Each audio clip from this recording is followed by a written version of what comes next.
Well, the UKIP annual conference, Birmingham Town Hall, was a very successful event for UKIP and much the highest attendance they've ever had. And having done the Labour conference and the Conservative conference too, it was much the most lively and energised audience where the ordinary members could take part in genuine debates about things they really believed in, and that's very refreshing.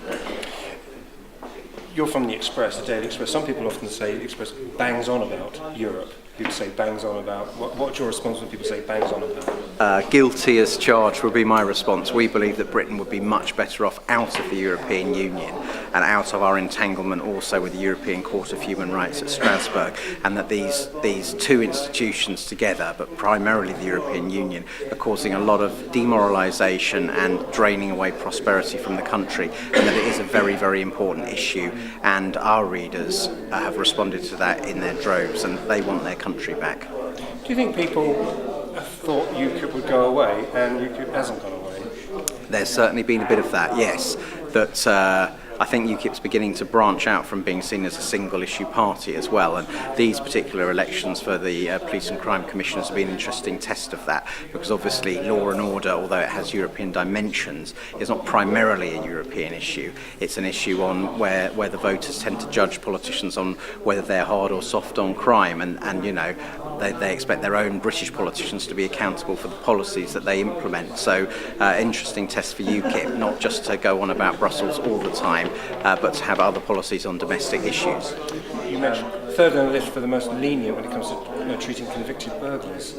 That's despair for the people here in South Essex, isn't it? Yes, I mean, I would very much disapprove of that, and a burglar should normally go to prison, surely, because it's an appalling violation of people's private space, the one place where they should feel at ease. Even if the streets aren't all that safe, you would hope your own home is somewhere that won't be violated. So I can't really understand magistrates who don't send burglars to prison, and whoever the next Police and Crime Commissioner is, that's something he can hopefully get stuck in on. And not that he'll have powers to order magistrates to increase sentences, but he'll be able to use his platform publicly to put pressure on magistrates to do that. This may be a question for Andrew Smith here, but £43 million worth of cuts to Essex Constabulary. Would UKIP have done the same thing?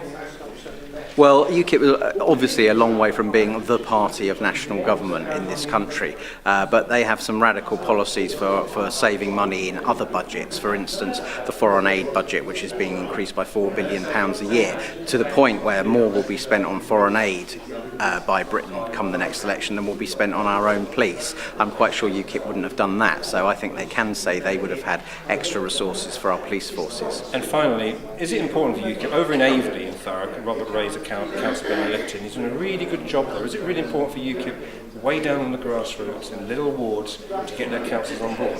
I think it is. It's important to get them elected in their ones and twos, build up from the pavement politics up, and do a good job. And that's how the very different party, very different beliefs, but in the last 20 years the Liberal Democrats have worked away like that, and the Tories and Labour will say that a Liberal Democrat councillor is sort of like bindweed. Once you get them in, they're a devil to get rid of. So UKIP have got that's the one part of the Liberal Democrat approach to politics that UKIP can learn from.